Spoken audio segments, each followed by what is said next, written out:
ঘূর্ণিঝড়ের প্রভাবে আজ থেকে টানা 4 দিন তুমুল ঝড় বৃষ্টি রাজ্যের একাধিক জেলায়, এমনটাই পূর্বাভাস আবহাওয়া দপ্তরের। তো বন্ধুরা, ঘূর্ণিঝড়ের প্রভাবে আজ থেকে টানা 4 দিন রাজ্যের উত্তর সহ দক্ষিণ কলকাতা, বাংলাদেশ লাগোয়ার কোন কোন জেলায় হতে চলেছে এই ঝড় বৃষ্টি, এই বিষয়ে হাওয়া অফিস কি জানাচ্ছে বিস্তারিত জানিয়ে দেবো ভিডিওটির মাধ্যমে। জানতে হলে ভিডিওটিকে শেষ পর্যন্ত দেখবেন। ভিডিওটি ভালো লাগলে লাইক করবেন, আর এমনই আবহাওয়ার লেটেস্ট ট্রেন্ডিং আপডেটগুলি প্রতিনিয়ত আপডেট পেতে হলে আমাদের চ্যানেলটিকে সাবস্ক্রাইব করে আমাদের সঙ্গে থাকবেন। ভিডিওটি এই মুহূর্তে কোন জেলা থেকে দেখছেন, সেখানকার আবহাওয়া কেমন রয়েছে, ভিডিওর কমেন্ট বক্সে কমেন্ট করে জানাবেন। তা চলুন দেখে নিই। রেমাল ঘূর্ণিঝড়ের দাপটে কলকাতা কিন্তু বেশ বিপর্যয় হয়েছে। তার 2 দিন যেতে না যেতে আবার আবহাওয়া দপ্তর বৃহস্পতিবার রাত 12টা নাগাদ জানিয়ে দিয়েছে আগামী 3 ঘন্টার মধ্যে আবারও ঝেঁপে বৃষ্টি শুরু করবে।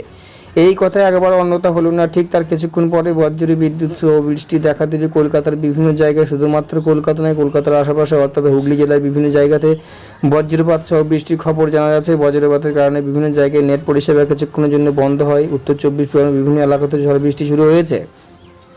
কলকাতার বিভিন্ন জায়গায় দমদম, বরানগর, বেহালা, বারুইঘাটি, বিধাননগর, কাশীপুর, নিউ টাউন, যাদবপুর, গড়িয়া, গণ্ডগ্রিনী ইতিমধ্যে ঝোড়ো হাওয়া শুরু হয়ে গেছে। ঘূর্ণিঝড় রেমালের পর 3 দিন আবারও তাপমাত্রা পৌঁছে গিয়েছিল প্রায় 35 ডিগ্রি আশেপাশে। ভ্যাপসা গরমে কষ্ট পাচ্ছিলেন পশ্চিমবঙ্গবাসী, কিন্তু এই সাময়িক বৃষ্টি বেশ স্বস্তি ফিরে এসেছে।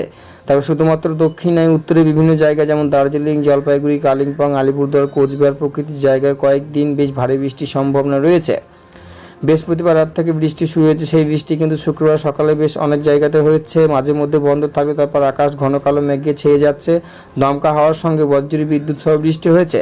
তারপর কলকাতার সংলগ্ন এলাকায় কিন্তু এই বৃষ্টি হচ্ছে দক্ষিণ 24 পরগনা, পূর্ব বর্ধমানের কিছু অংশে যেমন হাওড়া, মেদিনীপুর, হুগলি জেলায়। রেমালের পরে বেশ কিছুদিন ভ্যাপসা গরমের পর স্বস্তির বৃষ্টি কিছুটা হাত ছেড়ে বেঁচেছে বঙ্গবাসী, এমনটাই বলে যেতে পারে। ইতিমধ্যে আবহাওয়া দপ্তর থেকে জানানো হয়েছে যে কেরালা সহ উত্তরবঙ্গে বর্ষা ঢুকে গেছে। বর্ষা কিছু প্রবেশ করেছে ভারতবর্ষে, তবে দক্ষিণে বর্ষা কবে আসবে সেটা দেখার বিষয়।